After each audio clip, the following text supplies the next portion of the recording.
깊이 있는 시선으로 오늘을 바라보는 뉴스 퍼레이드 문을 엽니다. 오늘의 주요 뉴스 보시겠습니다. 윤석열 대통령이 오늘 새벽 런던에 도착해서 나흘간의 국빈 방문 일정에 들어갔습니다. 찰스 3세 주기 후 첫 국빈 초청으로 대규모 공식 환영식과 의회 연설도 예정돼 있습니다. 네, 최강욱 전 민주당 의원이 윤석열 정부를 비판하며 여성 비하성 표현을 사용해 논란이 일고 있습니다. 청년 비하 논란을 일으킨 현수막 문구에 대해선 조정식 사무총장이 직접 사과했습니다. 북한이 오는 22일부터 다음 달 1일 사이에 위성 로켓을 발사한다고 일본 정부에 통보했습니다. 일본 관계부처는 오늘 긴급 합동회의를 열 예정입니다. 지난주 대구를 찾은 한동훈 법무장관이 오늘은 대전을 방문합니다. 여당에서 한 장관 차출을 요구하는 목소리가 나오는 가운데 한 장관의 총선 등판론은 더욱 힘을 얻고 있습니다. 네, 저희는 잠시 뒤에 돌아옵니다.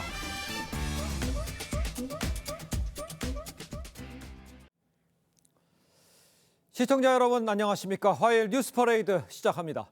오늘 새벽 런던에 도착한 윤석열 대통령이 동포 간담회를 시작으로 나흘간 국빈 방문 일정에 들어갔습니다.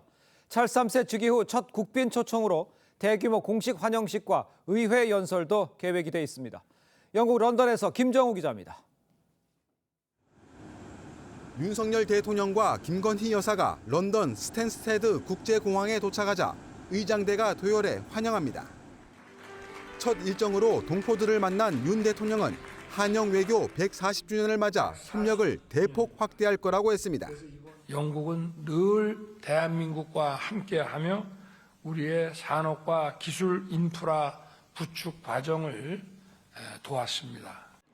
한국 정상의 영국 국빈 방문은 2013년 이후 10년 만으로 지난 5월 즉위한 찰스 3세가 처음 초청한 국빈입니다. I look forward to welcoming His Excellency the President of the Republic of Korea and Mrs. Kim Keon-hee for a state visit later this month. 윤 대통령은 윌리엄 왕세자 부부의 안내로 공식 환영식장에 가게 되는데 영국 왕실은 예포 41발과 근위대 사열 그리고 마차 행진까지 최고 수준의 예우를 준비 중입니다. 윤 대통령은 지난 4월 미국에 이어 영국 의회에서도 영어로 연설을 할 계획입니다. When North Korea invaded us in 1950, democracies came running to help us. We fought together and kept our freedom. 윤 대통령은 영국 텔레그래프 인터뷰에서 중국을 겨냥해 러시아와 북한에 동조하는 것은 이익이 되지 않는다고 지적했습니다. 런던에서 TV조선 김종호입니다. 네, 보신 것처럼 윤석열 대통령 3박 4일 영국 국빈 방문 일정이 시작이 됐습니다. 네, 영국 찰스 3세 국왕의 대관식 이후 첫 국빈으로 윤 대통령이 초청된 건데 그만큼 윤 대통령 일정도 숨가빴습니다. 관련 내용 한송환 기자와 함께 자세히 살펴보도록 하겠습니다. 안녕하세요, 한 기자. 네.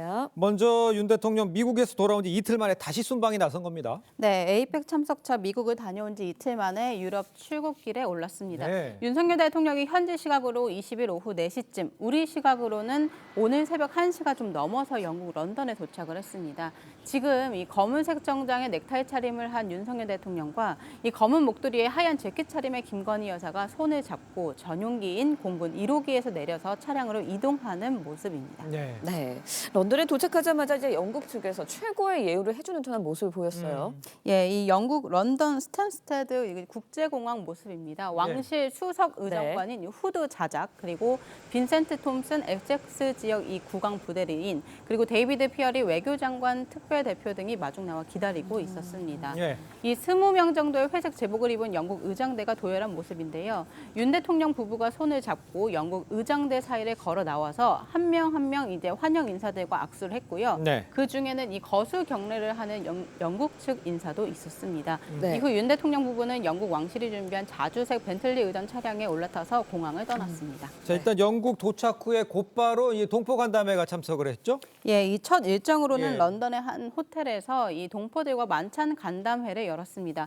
현지 시각으로 저녁 7시쯤 열렸는데요. 동포 90여 명이 참석했습니다. 네. 이 한복을 입은 어린이들이 윤 대통령 부부에게 환영 꽃다발을 전달했습니다.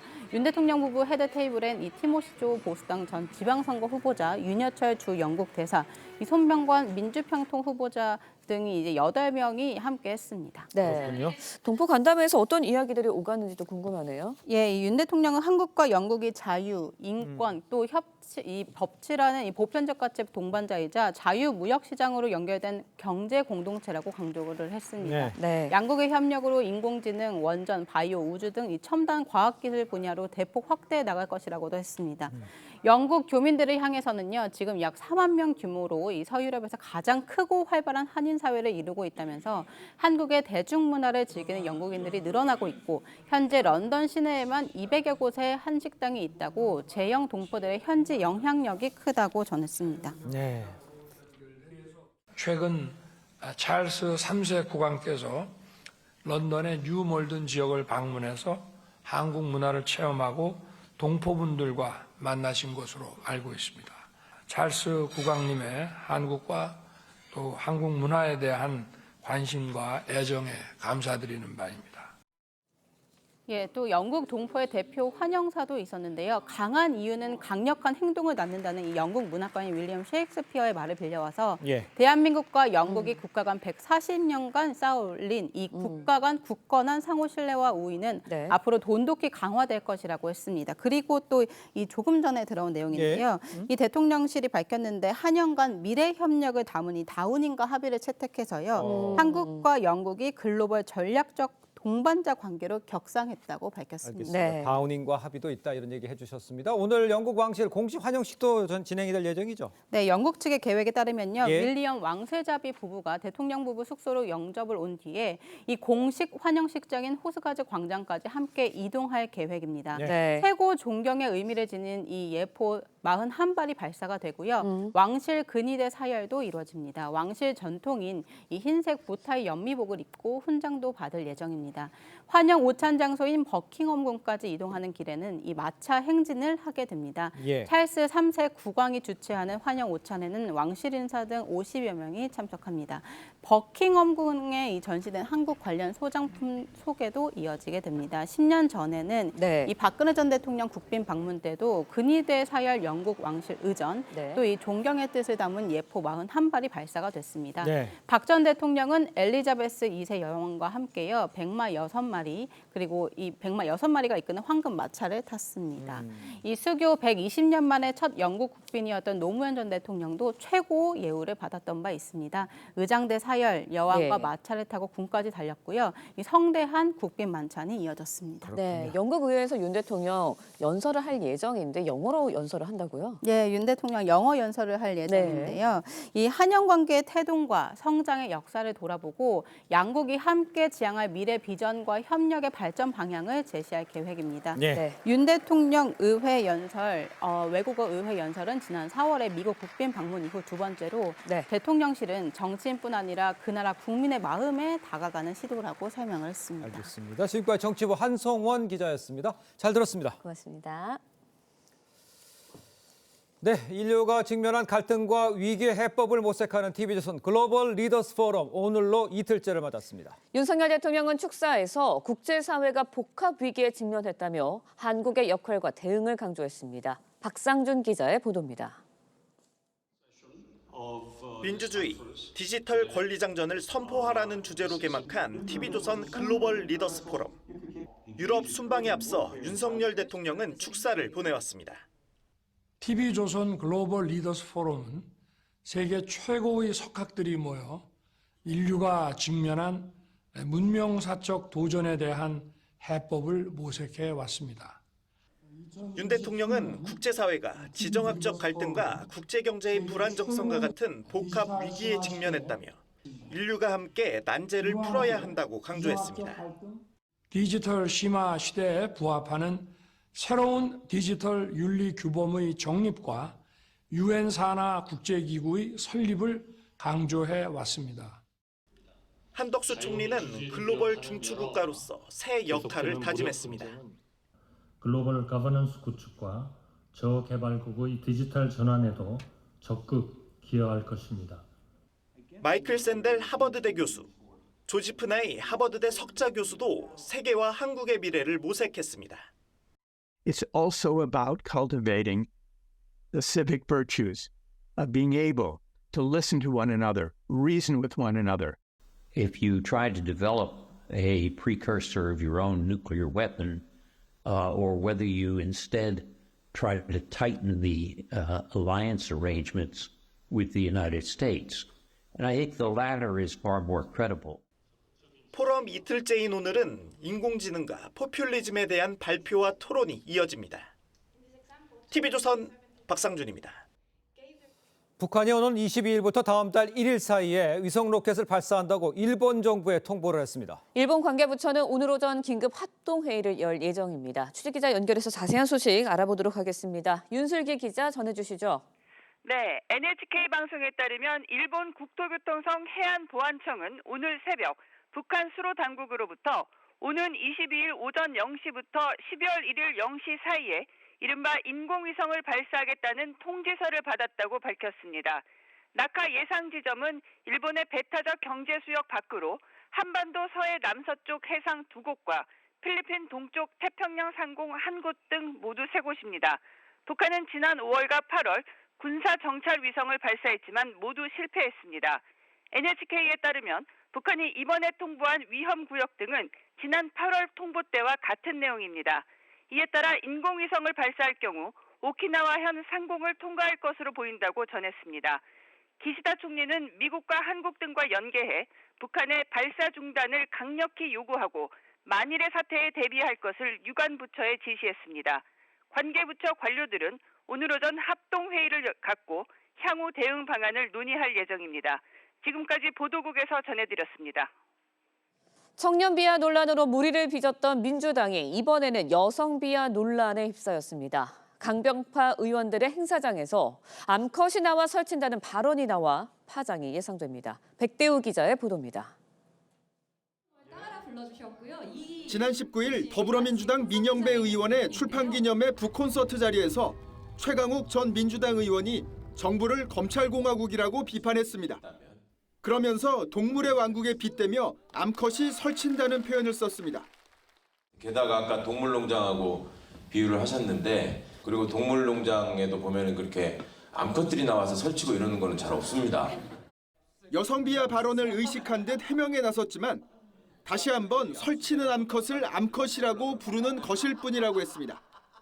제가 이거 암컷을 비하하는 말씀은 아니고 설치는 암컷을 암컷이라고 부르는 것일 뿐입니다. 당시 자리에는 여성 참석자들도 있었지만 최 전 의원의 발언을 제지하려는 시도는 없었던 것으로 전해집니다. 여성 비하 논란에 앞서 민주당은 현수막 문구로 청년 비하 논란에도 휩싸였습니다. 당 안팎의 비난이 거세지자 급기야 공개 사과를 했습니다. 충분한 설명이 없는 과정에서 오해와 논란이 벌어졌습니다. 국민과 당원 여러분께 사과드립니다. 민주당은 의원총회 등에서 이 문제를 거듭 사과하는 방안도 검토 중인 것으로 알려집니다. TV조선 백대우입니다. 네, 보신 것처럼 민주당 강경파 의원들의 발언 수위는 날이 갈수록 높아지고 있습니다. 검사 탄핵을 넘어 윤석열 대통령 탄핵을 공개석상에서 언급하는 일도 벌어지고 있습니다. 신유만 기자의 보도입니다. 민주당 철험회 소속인 김용민, 민영배 의원이 북콘서트 현장에서 윤석열 대통령의 탄핵안 발의를 주장했습니다. 대통령 탄핵 발의를 해놔야 받는 연대가 명확하게 쳐집니다. 굉장히 설득력 있는 얘기거든요. 민주당이 지금 과반이 훌쩍 넘잖아요. 그러니까 일단 탄핵 발의를 해놓고 국민의힘은 윤 대통령 탄핵 발언은 이재명 대표 강성 지지층을 향한 호객행위라고 비난했습니다.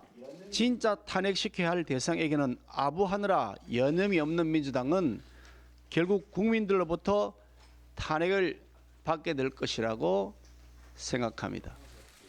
민주당 내에서도 이딴 강경 발언으로 중도층의 역풍을 맞을 수 있다는 우려가 나옵니다. 하지만 당내 강성 지지층의 입김이 센 상황에서 공천을 노리는 현역 의원들과 원외 인사들의 발언 수위는 당분간 더 거칠어질 것이란 전망이 우세합니다. TV조선 신유만입니다. 네, 지난주 대구를 찾은 한동훈 법무장관이 오늘은 대전을 방문합니다. 원희룡 국토부 장관은 내년 총선에서 민주당 이재명 대표의 지역구인 인천 계양을의 도전장을 시사했습니다. 황병준 기자가 보도합니다. 지난 17일 대구 방문으로 총선 출마설에 불을 지핀 한동훈 법무부 장관은 총선 출마 여부에 즉답을 피했습니다. 총선 관련한 구체적인 계획은 언제쯤 밝히실 생각이실까요? 저는 이런 중요한 일이 많이 있고요. 중요한 일을 열심히 하겠다는 말씀 정도 드리겠습니다. 참석한 행사의 주제였던 인구 위기 같은 문제에 힘을 쏟겠다는 뜻으로 볼 수 있지만 총선 출마설을 부정하지도 않는 건 달라진 기류라는 반응이 나옵니다. 한 장관은 대전을 찾아 법무부가 추진 중인 이민청 설립 추진 상황 등을 점검할 예정입니다. 인요한 혁신위원장은 한 장관의 총선 역할론에 일단은 환영이라고 했습니다. 아직 정식으로 말씀 안 하신 것 같은데 환영합니다. 일단 그런 분들이 와서 도와야죠. 경쟁력 있는 분들이. 역시 총선 출마 가능성이 높은 원희룡 국토교통부 장관과 관련해선 당내에서 민주당 이재명 대표의 지역구인 인천 계양을에 출마하는 방안이 거론되는 걸로 전해졌습니다. 정부에 있는 게 더 역할을 잘하는 건지 당에 있는 게 역할을 더 잘하는 건지는 원 장관은 국회의원을 한 번 더 하는 선택보다는 정권에 도움이 되는 방향으로 총선에서의 역할을 고심 중인 걸로 전해졌습니다. TV조선 황병준입니다. 자, 앞서 보신 것처럼 최강욱 전 민주당 의원 윤석열 정부를 비판하면서 여성 비하성 표현을 사용을 해서 지금 논란이 되고 있습니다. 앞서 민주당이요 2030 세대를 겨냥해서 만든 이 현수막 문구는 청년을 비하했다는 논란에 휩싸이기도 했었죠. 자, 정치권 소식 이 두 분 모시고 자세히 짚어보겠습니다. 노동일 파이낸셜 뉴스 주필 김상일 전 민주당 부대변인 모셨습니다. 안녕하십니까? 안녕하십니까? 네, 반갑습니다. 자, 최강욱 전 의원 윤석열 정부를 소설 이 동물농장에 비유하면서 이런 표현을 사용했습니다. 직접 들어보겠습니다. 이제 검찰 공화국이 됐다고 봐야죠. 그렇죠. 검찰 공화국이 됐다고 봐야 되는데 또 아니고 동물의 왕국이 된 거 아니에요? 동물농장에도 보면은 그렇게 암컷들이 나와서 설치고 이러는 거는 잘 없습니다. 제가 이거 암컷을 비하하는 말씀은 아니고 설치는 암컷을 암컷이라고 부르는 것일 뿐입니다. 자, 물론 저 자리가요 야당 지지자들끼리 모인 자리이긴 합니다만 공식적인 자리잖아요. 그런데 최 전 의원 현 정부를 짐승에 비유하고 또 김건희 여사를 겨냥한 그 여성 비하성 표현 글쎄요 직접 들어보시니까 어떠셨습니까, 노 교수님? 글쎄요 아침부터 이런 논평하는 것 자체가 정말 짜증스럽습니다. 네. 혐오스러운 얘기죠. 저런 얘기가 사적인 자리에서 자기들끼리 그냥 속된 말로 낄낄거리면서 할 수 있는 말은 있지만. 저게 공적인 자리 아닙니까? 그렇죠. 복권수 자리에 많은 사람들이 모여있고 취재진이 있고 할 때는 공적인 자리인데 저런 말을 저렇게 함부로 할 수 있다는 것은 정말 저분의 인성을 의심할 수밖에 없는 그런 얘기고요. 네. 정말 점점 더 자꾸 이렇게 경쟁적으로 저질 발언들을 하는 것 같습니다. 조금 저질 발언하니까 주목을 받으니까 자꾸 나도 좀 더 좀 센 저질 발언을 해야겠다 막 그런 것 같은데요. 당연히 이제 반대하는 분들 또는 중도층에게는 눈살을 찌푸릴 수밖에 없는 얘기인데 저분들이 모인 자리가 지지층이 모인 자리라 그러겠죠, 그죠? 네. 그리고 또 이른바 개혁의 딸들이라고 하는 분들이 지금 강성 지지층이라 그러죠. 그런 분들은 저런 발언에 웃을 수 있나요? 저런 발언 어떻게 생각하십니까, 정말로? 민주당 지지층이나 저 자리에 모인 분들이나 또 강성 지지층 이른바 개혁의 딸들이라고 하는 분들, 그분들에게 좀 물어보고 싶습니다. 저런 발언 괜찮습니까? 저런 발언하는 것을 지지층을 결집하고 그런 사람들에게 호소력이 있는 그런 발언입니까? 그래서는 안 되는 거죠. 정말 저런 발언하는 것 자체 하나만으로 바로 정치권에서 퇴출되어야 할 그런 일이라고 생각합니다. 알겠습니다. 노 교수님께서 이제 비판을 많이 해주셨는데 보시기에는 지금 이런 일들이 계속 이어지고 있다 이런 지적해 주셨어요. 그러니까 저가 느끼기에도 그런 것 같아요. 당내 이런 분위기가 지금 팽배해 있다라고 그렇게 지적을 하면 뭐라고 답을 하시겠어요? 당내에 그런 분위기가 팽배해 있는 건 아닌 것 같고요. 그렇습니까? 그냥 일부 인사들의 좀 강경한 발언, 그리고 자기 정치, 강한 자기 정치. 지금 우리 교수님, 주필님 말씀하신 것처럼 강성 지지층에 구애를 하는 사람들이 있잖아요. 또 강하게 구애하는 사람들이 있잖아요. 그거를 활용하려고 하는 강성 지지층을 자기의 정치적 이익에 활용하려는 시도가 굉장히 많은 분들이 특히 많은 분들이 있다 이런 것 같고요. 저 자리에 있었던 분들 중에는 좀 뭐 비주류인 분도 있어요. 예를 들어서 이제 그 송갑석 최고 같은 경우는 쓴소리를 해가지고 최고위원회에서 뭐 반강제적으로 물러난 사퇴한 지금 상황 아니겠습니까? 근데 이제 그런 분이 있음에도 저런 발언에 어떤 이야기를 못했다는 것은 저 자리에 그 주최자라든가 그리고 주도하는 사람들이 지나치게 강성층의 분들이 있었기 때문에 현장에서는 뭐라고 얘기하기가 좀 쉽지 않고 좀 당황스러웠을 것이다 이런 생각이 들고요. 그러니까요. 그 이후에 뭐 질문을 받았다면 뭐 좋은 말로 논평이 나가지는 않았을 것이다 이런 생각이 듭니다. 알겠습니다. 구애를 하는 방법이다 이렇게 얘기했는데 구애를 하는 방법이 꼭 저런 방법뿐이 없을까 하는 생각도 좀 들기는 합니다. 이런 상황에서요. 최광욱 의원 얘기를 좀 더 하죠. 최광욱 전 의원 같은 경우에 지난해에도 화상회의 도중에 성희롱 발언을 했다는 의혹이 불거져서 당 징계 절차를 밟았었잖아요. 본인은 해당 발언이 짤짤이었다 이렇게 해명을 했었습니다. 기억납니다. 최 전 의원 같은 경우에 저런 행동에 대해서는 어떻게 이해를 해야 됩니까? 글쎄, 그러니까 저런 말을 했을 때 그 당시에 당 차원에서든 정치권 차원에서든 정리를 했어야 되는 거죠. 그때 퇴출되어야 할 계기가 되는 거죠.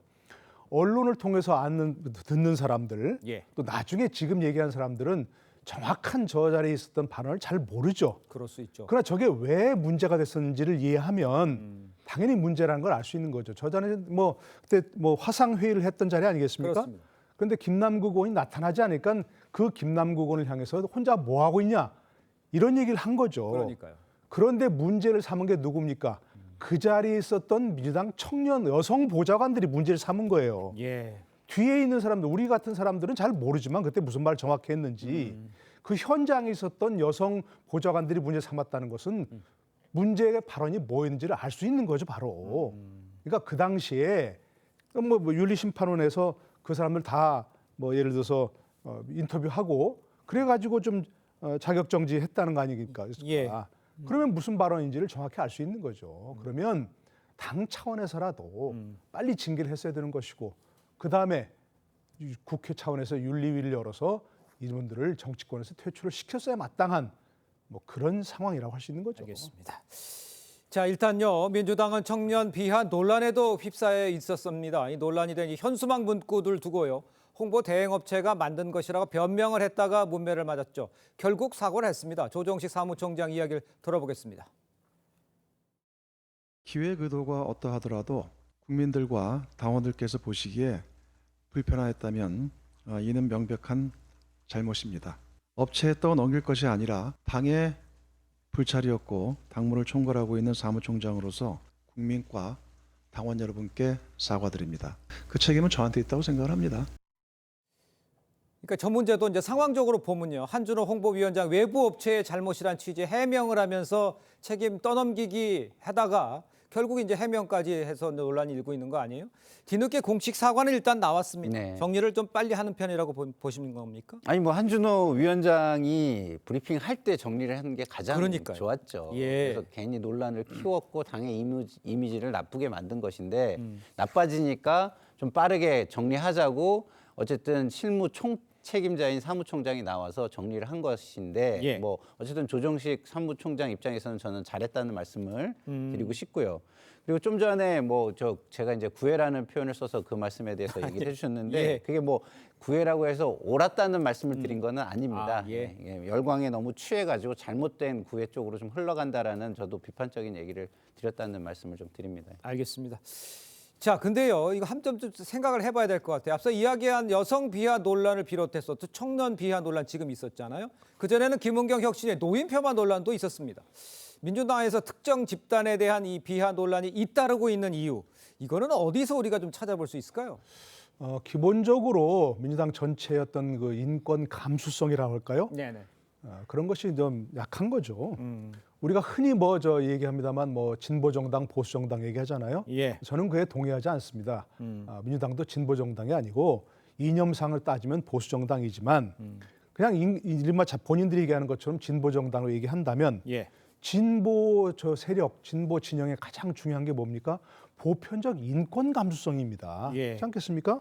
여성들, 또 뭐 노인들, 장애인들 이런 사람들에 대한 어떤 측은지심, 보편적 인권 감수성이 가장 중요한 그 진보 정당의 마크거든요. 그런데 지금 가장 그 인권 침해를 받고 있는 사람이 누굽니까? 북한 주민들 아닙니까? 북한 정권에 대해서는 한없이 부드러우면서도 북한 주민들에 대해서는 적대시하는 이건 진보 정당이라고 할 수 없는 거죠. 그러니까 이분들이 진보 정당이라고 표방하지만 네네. 진짜 진보적 정책이라든지 진보에 관심이 없고 오로지 권력 쟁취만 하려고 하는 거죠. 그 권력 쟁취도 무엇을 위해서냐? 어떤 국가를 위한, 국민을 위한, 민족을 위한 좋은 일을 하려는 것이 아니고 자신들이 그 권력 쟁취를 통해서 누릴 수 있는 뭔가 과실, 거기에만 관심이 있는 거죠. 예. 그렇기 때문에 근본적으로 이와 같이 어떤 뭐 소수자, 인권의 피해를 받고 있는 사람들, 예. 이런 사람들에 대한 감수성이 없다. 그렇게 볼 수밖에 없는 거죠. 알겠습니다. 감수성이 없다. 비하, 폄하 논란에 대해서 지적을 해주셨습니다만 이래서인지는 모르겠습니다만 이재명 대표도 이 상황을 직시하고 있는 것 같아요. 지도부 내에서 비판 그룹을 할 이 레드팀이 필요하다 이렇게 주문을 한 것으로 지금 확인이 됐습니다. 그렇다면 레드팀도 가동해야 된다 이런 상황을 인식한 거는 이해가 되겠는데 그런다고 해결은 될 것 같습니까? 어떻게 봐야 됩니까? 아유, 진정한 레드팀을 만든다면 이런 전제를 깐다면 뭐 이런 많은 문제들을 해결할 수 있겠죠. 근데 예. 지금 그 최고위원회에서 나온 레드팀 얘기는 제가 볼 때는 진정한 레드팀에 대한 이야기는 아닌 것 같아요. 그랬어요? 그럼 어떤 겁니까? 뭐 현수막 잘못된 거에 대해서 뭐 이런 거 모니터하거나 점검하는 팀이 필요하다는 그런 차원이었다는 거 아닙니까? 그러면 사실은 권력이 어떻게 움직이느냐에 대해서 예. 말 일거수일투족을 그 모니터할 수 있고 그거에 대해서 발언할 수 있고 그거에 대한 정보에 접근할 수 있고 예. 이렇게 돼야 그리고 그 정기적으로 쓴소리를 할 수 있고 이런 제도가 확보가 돼야 진정한 레드팀이 될 수가 있는 거거든요. 그래서 그렇겠죠. 진정한 레드팀에 대한 이야기는 아니었던 것 같고 진정한 레드팀이 어느 조직에나 필요하다. 저는 이런 말씀을 드리고 싶습니다. 알겠습니다. 자, 계속해서 다음 이야기도 해보도록 하겠습니다. 한동훈 법무부 장관이요. 지난주 대구에 이어서 오늘은 대전을 방문을 합니다. 총선 출마 관측이 커지고 있는 가운데 관련해서 한 장관의 입장을 직접 들어보고 이야기를 이어가겠습니다. 내일 일정이 그 법무부 장관 일정보다 총선 출마인 거 아니냐 이런 얘기도 있는데요. 구글링을 한번 해보십시오. 저 말고 다른 장관들도 그런 업무를 굉장히 많이 하셨죠. 저는 이런 중요한 일이 많이 있고요. 중요한 일을 열심히 하겠다는 말씀 정도 드리겠습니다. 자, 들으신 것처럼 한 장관은요, 중요한 일을 열심히 하겠다고 이에 출마에 대해서 특별히 언급은 없었습니다. 그런데 대구에 이어서 오늘 대전, 금요일은 울산을 방문합니다. 출마를 한다고 보시는지 또 우리 TV에선 취재 결과에 보면 12월에 장관 날 요때가 아니고 1월 달에 좀 나온다는 거예요. 그러니까 계획은 좀 있어 보여요. 어떻게 보십니까? 그래서 뭐 개인적으로 여러 차례 뭐 출마할 수밖에 없을 거라고 얘기를 했는데요. 뭐 제가 무슨 특별한 예언 능력이 있어 그런 게 아니고 상황을 보면 그렇죠. 개인적으로 지금 장관은 정무직 아닙니까? 그렇죠? 검사가 아니고. 그리고 지금까지 행보를 보면 정말 정치적 행보를 많이 했잖아요. 야당과 단순한 어떤 뭐 국무위원과 국회의원이 아니라 정치적 진영에 서 있는 그런 모습을 많이 보였고요. 또 3인 성모라 그러죠. 주위에서 세 사람이 모이면 호랑이를 만들 수 있다는 것처럼 그 본인에게 계속해서 뭔가 이렇게 그 뭐 출마에 대한 얘기가 나갈 거 아니겠습니까? 그럼 본인이 그런 생각이 생길 수밖에 없어요. 두 번째는 또 당 차원에서 지금 국민의힘이 내년 총선에 이긴다는 뭐 특별한 뚜렷한 조짐이 없잖아요. 그죠? 뭐 카드가 없고. 그럼 당 차원에서 봤을 때는 모든 가용한 자원을 동원하겠다 할 수밖에 없어요. 그럼 당에서 그렇게 압력을 넣으면 압력이 있으면 본인이 뭐 생각이 있는 데다가 그것이 뭐 못 이기는 취할 수밖에 없는 그런 상황이고요. 뭐 효과는 미지수이긴 하지만 가용 자원을 총동원할 수밖에 없고 또 한 가지는 야당과의 관계에서도 할 수밖에 없다고 생각이 되는 게요. 공무원들이 사퇴 시한이 내년 1월 11일입니다. 그러니까 1월 11일. 그런데 만약에 1월 11일 이후에 한 장관이 그만두지 않고 계속 법무장관 일을 하겠다 하면 야당이 어떻게 할 것 같습니까? 탄핵 안 내죠. 탄핵을 내서 가결시켜버리면 지금 바로 일방적 가결시킬 수 있잖아요. 그러니까요. 그러면 그만두지도 못하고 출마도 못하고 법무장관 일도 못하고 총선에서 아무런 기여를 할 수가 없죠. 그러니까 저는 할 수밖에 없다 생각합니다. 그러니까 이제 그 국민의힘 내부 상황도 있고 또 민주당과의 관계에서도 그렇습니다. 있고 출마할 수밖에 없는 상황에 내몰리고 있다 이렇게 좀 지적을 해주신 것 같습니다.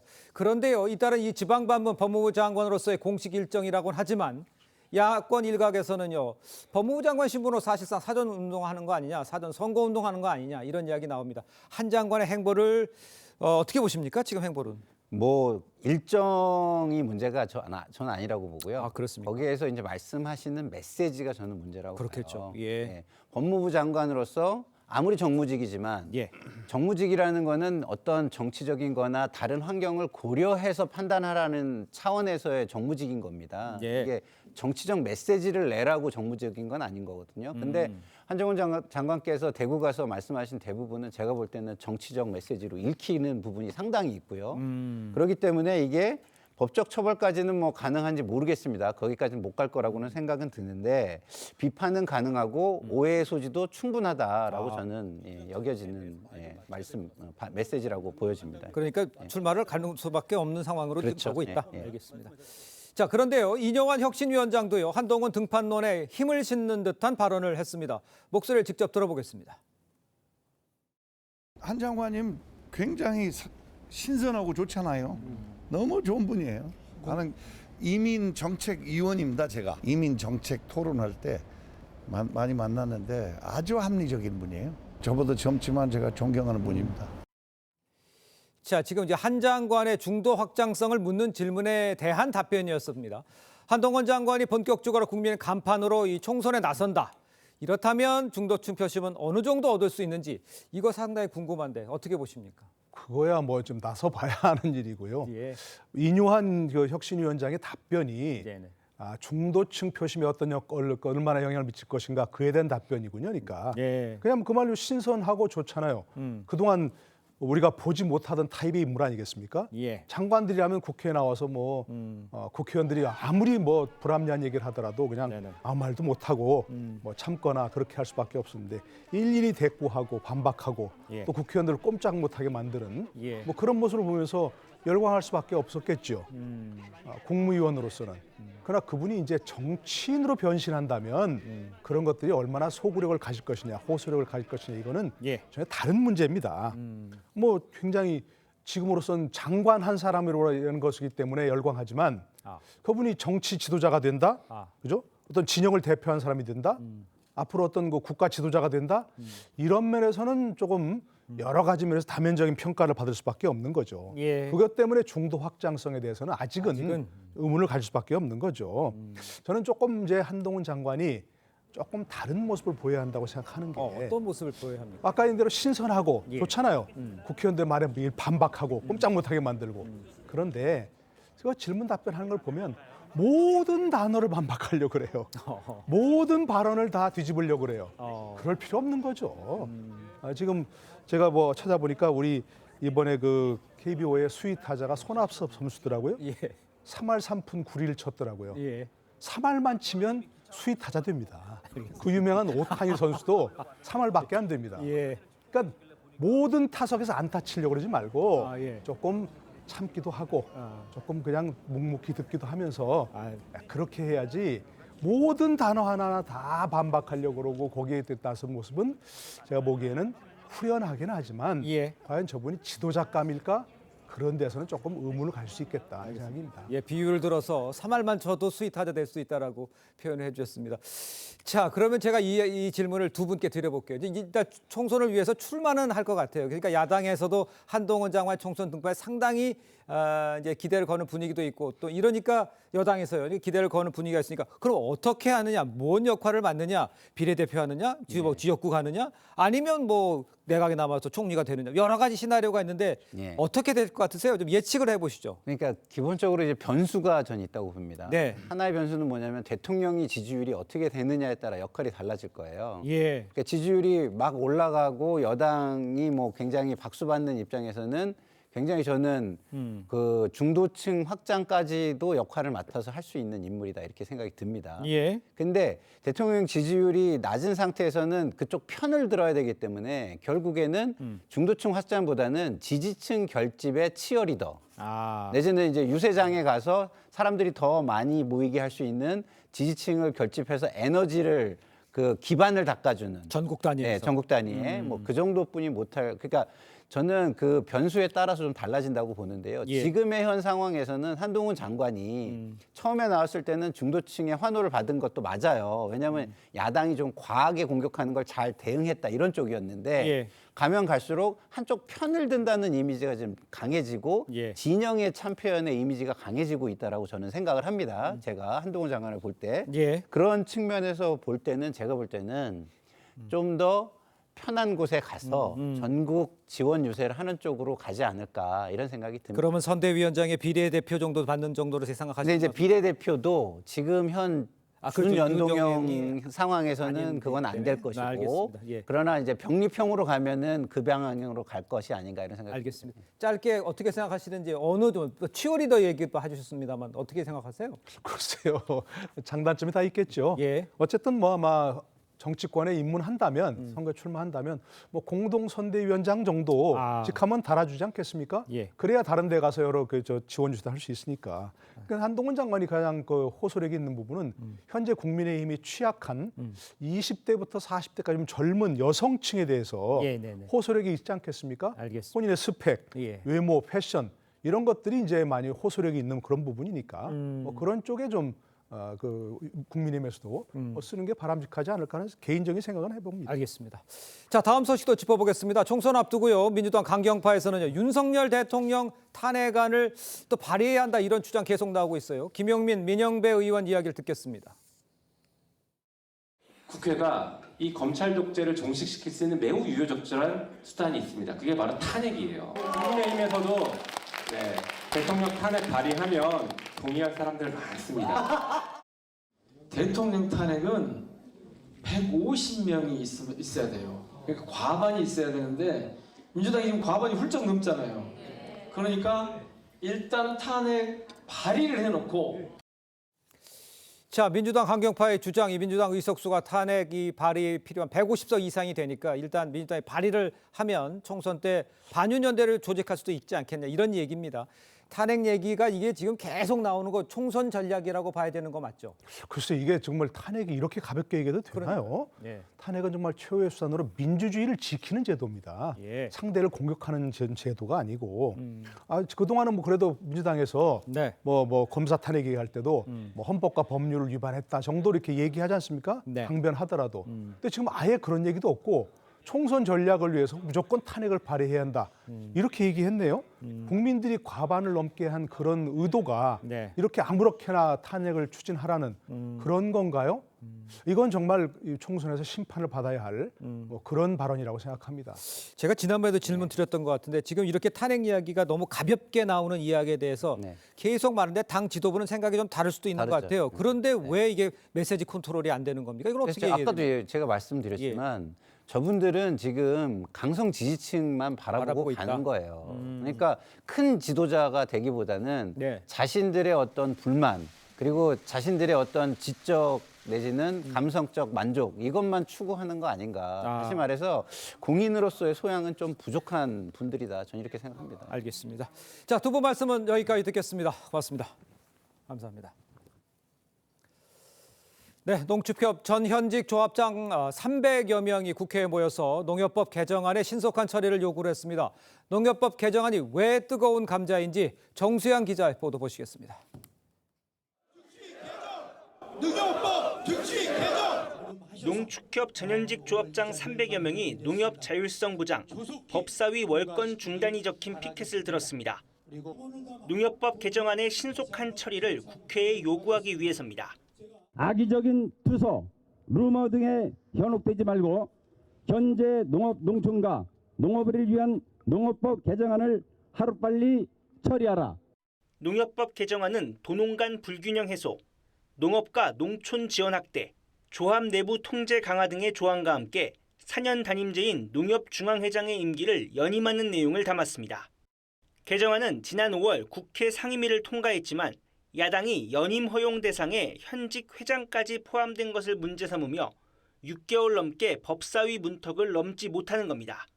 조합장들은 연임제 이슈만으로 반년 이상 법안 처리를 지연시키는 건 무책임하다며 강하게 반발하고 있습니다. 쌀값이 떨어지고 있고 농민들의 한숨소리가 하늘로 분절 모르고 올라가고 있는 이때 조속한 시일 내에 이 법이 통과되기를 간절히 바라겠습니다. 내년 1월로 예정된 차기 농협중앙회장 선거를 앞두고 개정안을 둘러싼 논란은 더욱 뜨거워질 전망입니다. TV조선 정수양입니다. 네, 조국 전 법무부 장관 부부의 자녀 입시 비리 혐의 재판에서 아들의 미국인 지도 교수가 증인으로 채택됐습니다. 증인 채택에도 조 전 장관의 항소심 재판 결과는 이르면 내년 4월 총선 전에 나올 것으로 보입니다. 윤서아 기자가 보도합니다. 조국 전 법무장관은 지난 2016년 아들의 조지 워싱턴대 온라인 시험을 대신 풀어준 혐의를 받고 있습니다. 조 전 장관 측은 지난 기일 당시 시험을 진행한 맥도널드 교수의 증인 채택을 요구해 재판을 지연하려는 게 아니냐는 지적을 받았습니다. 증인 채택 두고 재판 지연 전략 날짜 추우시대 수고 많으십니다. 성실히 재판 받겠습니다. 재판부는 내년 2월 1일 맥도널드 교수의 출석이 가능하다면 증인 신문을 진행하겠다고 했습니다. 그러면서 같은 달 8일 판결 선고가 가능하다는 뜻을 밝혔습니다. 검찰은 1심 시작부터 재판이 4년 넘게 이어져 더 이상 시간이 지체돼선 안 된다고 강조했습니다. 증인 신문으로 조 전 장관에 대한 선고가 내년 4월 이후로 미뤄질 수 있다는 관측이 나왔지만 법원의 이번 결정으로 총선 전 선고가 유력해진 상황입니다. 조 전 장관은 최근 비법률적인 방식의 명예회복을 언급하며 총선 출마 의사를 밝힌 바 있습니다. TV조선 윤서입니다. 비위 의혹이 불거진 이정섭 수원지검 차장검사에 대해 검찰이 강제 수사에 착수했습니다. 검찰은 이 차장검사 처가 소유의 골프장 등을 압수수색하고 이재명 대표 수사에서도 배제했습니다. 한지은 기자의 보도입니다. 경기도의 한 골프장, 이정섭 전 수원지검 2차장 검사의 처가 소유로 처남이 대표로 있는 곳입니다. 검찰은 이 골프장에 검사와 수사관을 보내 예약 자료와 직원 명단 등을 확보했습니다. 필요하신 자료는 다 확보하셨어요? 예약 명단은 아직 남아 있었습니까? 압수수색 대상에는 강원도의 한 리조트도 포함됐습니다. 지난달 국정감사에서 민주당이 2차장 검사의 비위 의혹을 제기하고 고발한 지 한 달여 만입니다. 2차장 검사가 받는 의혹은 처남 부탁으로 골프장 직원 범죄 경력을 무단 조회해주고 선후배 검사의 예약 편의를 봐줬다는 겁니다. 리조트에서 기업 임원으로부터 접대를 받았다는 의혹도 있습니다. 스키장 완전히 폐쇄가 돼 있었을 때입니다. 저렇게 스키장을 완전히 독채로 전세를 내서 크리스마스 이브를 즐겼습니다. 2차장 검사는 수원지검에서 이재명 대표 수사를 지휘해 왔는데 대전고검으로 전보 조치돼 수사에서도 배제했습니다. 고위직 검사에 대한 감찰함을 담당하는 부서에 배당을 해서 수사와 감찰을 병행해 나가겠습니다. 검찰은 내부 구성원에게 제기된 의혹을 엄정하게 수사하겠다고 강조했습니다. TV조선 한지은입니다. 자, 전해드린 대로 이제 비위 의혹이 제기된 이정섭 차장검사에 대해서 검찰이 강제 수사에 착수를 했습니다. 네, 관련 내용 백성문 변호사, 장현주 변호사와 함께 자세히 짚어보도록 하겠습니다. 안녕하세요. 안녕하세요. 자, 이정섭 차장검사 의혹이 이제 다시 한번 정리해 보면 뭐 골프장 직원 범죄 경력 조회, 뭐 그다음에 뭐 위장전 여러 개 있잖아요. 변호사님이 보시기에 이 중에서 가장 심각한 정황은 뭡니까?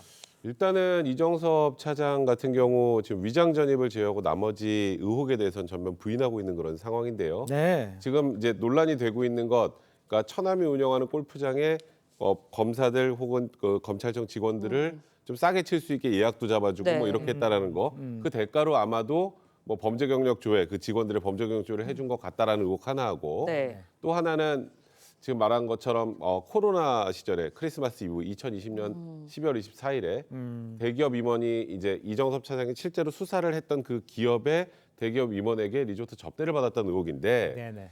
지금 이 의혹이 뭐 일단은 제가 말씀드렸던 것처럼 이정섭 차장 부인하고 있습니다만 만약에 다 인정이 된다는 전제하에 가장 중요한 건 일단 그 대기업 임원에게 리조트에서 접대를 받았다는 것, 그 부분이 가장 중요하지 않을까 싶습니다. 인정한 경우에. 네, 맞습니다. 네, 지금 말씀해 주셨지만 이 위장 전입에 대해서는 혐의를 인정하지 않고 있거든요. 그런데 만약에 2차장 검사에게 제기된 의혹들이 다 사실로 드러난다면 처벌 수위, 징계 수위 어느 정도 됩니까? 사실 지금 이제 강제 수사 초기 단계이기 때문에 네네네. 단정할 수는 없습니다. 네. 그러나 앞으로 만약에 이 혐의들이 정말로 유죄가 입증이 돼서 처벌을 받게 된다라고 한다면 당연히 범죄 기록을 무단으로 조회했던 부분이라든지 수사 대상 기업으로부터 접대를 받은 혐의 같은 경우에는 실형의 처벌 조항까지도 존재합니다. 예. 그러나 이 처벌 가능성도 중요하겠지만 결국 검사라는 직업의 특수성에서 볼 때는 검사임에도 범죄 기록을 무단으로 조회를 해줬고 그리고 네. 수사 대상 기업으로부터 접대를 받았다는 혐의는 검사라는 어떤 수사 기관으로서의 어떤 치명적인 혐의가 될 수 있기 때문에 이 수사 과정과 결과에 대해서 이목이 집중될 것 같습니다.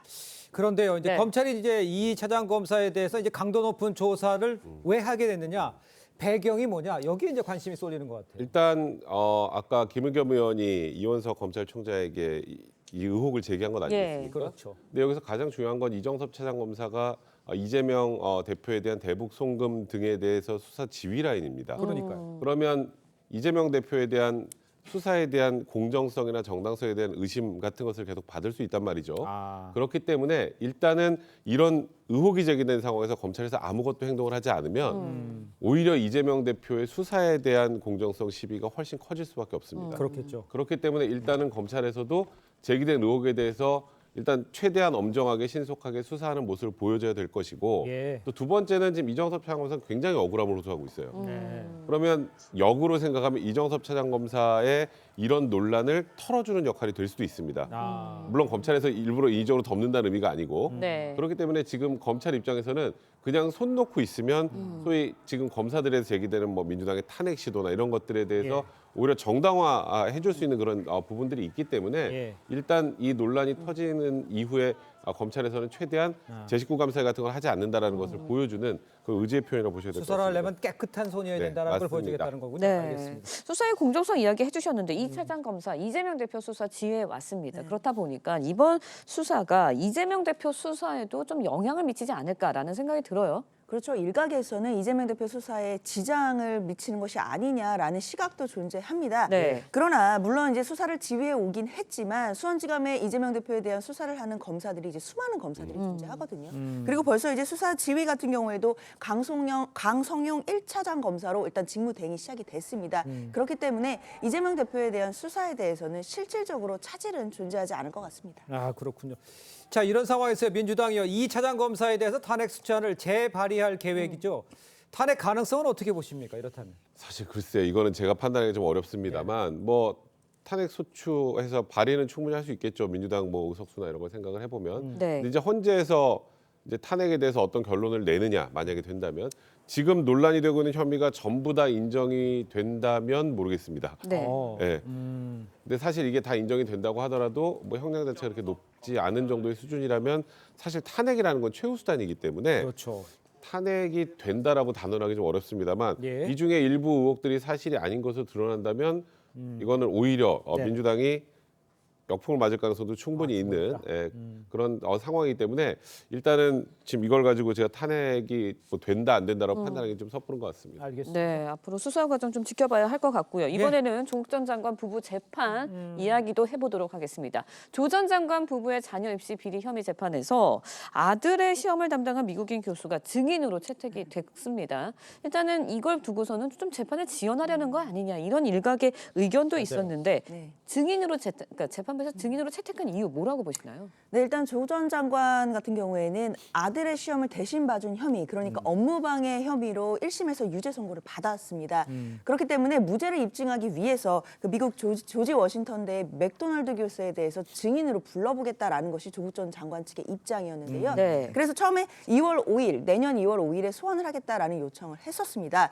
그런데 어제 재판이 열렸고 재판부가 그 맥도널드 교수에 대해서 내년 2월 1일에 재판 재판에 출석이 가능하다면 신문이 가능하다 이렇게 얘기를 했거든요. 사실 이건 엄밀히 말하면 증인으로 채택을 했다라기보다는 2월 1일에 그 교수가 올 수 있다라고 한다면 신문을 잡아주겠다라는 취지이기 때문에 일단 뒤에서도 얘기가 나오겠지만 재판부의 입장에서 봤을 때는 소송을 지연하거나 또는 이 재판이 지연되지 않도록 재판부에서 나름대로 대책을 세우겠다 이런 취지로 읽혔습니다. 알겠습니다. 그렇다면 조 전 장관 측이 맥도날드 교수를 꼭 증인으로 세우려 하는 이유 이거는 어떻게 저희가 보면 되겠습니까? 사실 1심에서도 했어요. 조 전 장관이 지금 처음 한 건 아니고요. 그러니까 사실 저는 개인적으로 좀 이해는 되지 않습니다만 쉽게 말해서 이제 아들의 그 시험을 대리 시험을 봐줬다는 거 아니겠습니까? 근데 미국 그 대학의 관행에서는 이게 문제가 되지 않는다라는 걸 이 교수의 입을 통해서 들어야 이게 범죄인지 아닌지를 명확하게 판단할 수 있지 않겠느냐라는 것이 이제 조국 장관 측의 주장입니다만. 뭐 사실 1심에서도 큰 의미가 없다고 판단이 됐던 것이고 좀 조금 전에 말씀하셨던 것처럼 증인 채택이 된 건 아닙니다. 증인 채택은 아니고 출석이 가능하면 진술은 들어보겠다. 되도록이면 진술서로 내달라라는 것이 이제 법원의 입장입니다. 그러니까 선고 기일이 변화가 되지는 않을 것이다라고 법원에서 못 박았기 때문에 뭐 일단은 뭐 조국 전 장관 측에서는 그 시험 및 관행상 전혀 문제 없다는 주장을 하고 있습니다만 이게 실질적으로 판결에 영향을 미칠지에 대해서 좀 미지수입니다. 그거는 미지수다. 네, 일각에서 이제 재판 지연 전략 아니냐라는 지적이 있었다가 앞서서도 말씀을 드렸었는데 법원이 4월 총선 전에 선고를 하겠다라고 이야기를 했어요. 가능할까요? 일단 조국 전 장관 측에서 증인 요청했을 때 검찰 측에서도 소송 지연되는 거 아니냐 반발을 했었거든요. 그러나 어제 재판부의 입장을 본다면 이런 우려는 조금 잦아들 것 같다는 생각이 드는데 일단 판결 선고가 가능한 날짜를 내년 2월 8일로 전제를 했습니다. 그렇기 때문에 변호사 측에서 요청했던 2월 5일에 증인신문 하는 것은 물리적으로 시간이 부족해서 안 되는 것이고 2월 1일에는 그 증인신문 기일을 잡아줄 수 있다 이런 취지였기 때문에 결국 그 판결 선고 자체가 내년 2월 8일에 날 수 있다는 전제가 깔려 있기 때문에요. 총선 전에 2심 선고가 나올 가능성이 매우 높아졌다라고 보시면 되겠습니다. 알겠습니다. 자, 두 분 말씀 여기까지 듣겠습니다. 고맙습니다. 고맙습니다. 감사합니다.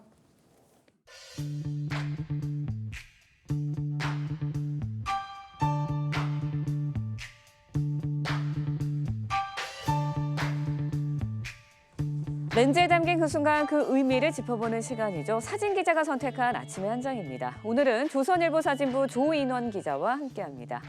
안녕하세요. 오늘 아침에 볼 사진 어떤 건가요? 네, 지난주 일산 킨텍스에서 열린 세계 태권도 대회 경기 모습입니다. 그런데 경기하는 선수들 뒤로 커다란 화면이 보이는데요.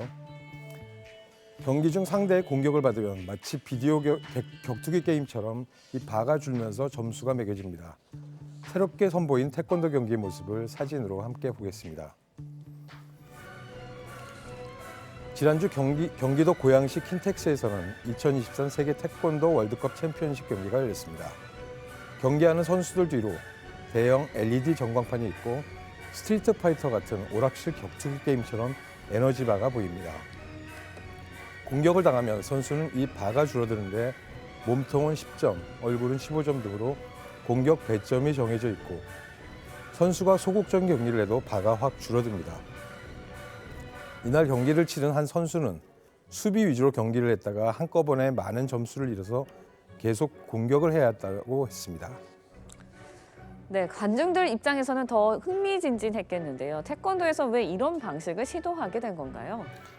네, 태권도는 그동안 국제 경기에서 지루하다는 비판을 많이 받아왔습니다. 그래서 대한태권도협회 관계자는 재미있는 태권도를 위해 고민 끝에 젊은 층에 다가가기 위해서 이번 대회에 처음 게임 요소를 도입해 경기 방식의 변화를 시도했다고 말했습니다. 네, 스포츠 경기에서도 시대에 맞게 변화를 추구하는 노력이 돋보이는 것 같네요. 지금까지 아침의 한 장이었습니다. 오늘도 예년 이맘때 늦가을 날씨가 이어지겠습니다. 서울의 아침 기온 1.9도로 어제보다 조금 낮겠고요. 일부 내륙 지역에서는 영하권 기온으로 출발하고 있습니다. 현재 강원 영동과 경북 북동부로는 건조주의보가 발효 중입니다. 화재 사고 나지 않도록 불씨 관리 잘해 주시기 바랍니다. 오늘 전국 하늘 맑겠는데요. 아침까지는 내륙 곳곳에 안개가 끼겠습니다. 오늘 한낮 기온은 어제 어제보다 1도에서 3도 정도 높겠습니다. 서울이 14도, 대전과 대구 16도, 부산 18도로 아침과 낮의 일교차가 크게 벌어지겠습니다. 내일 밤 경기 북부와 강원 북부를 시작으로 목요일에는 중서부와 전북 지방에 비가 내리겠습니다. 비가 그치고 나면 기온이 다시 영하권으로 뚝 떨어지겠습니다. 날씨였습니다. 네, 이상으로 화요일 뉴스 퍼레이드 마칩니다. 네, 저희는 내일 아침 7시 30분에 다시 찾아뵙겠습니다. 시청해주신 여러분 고맙습니다.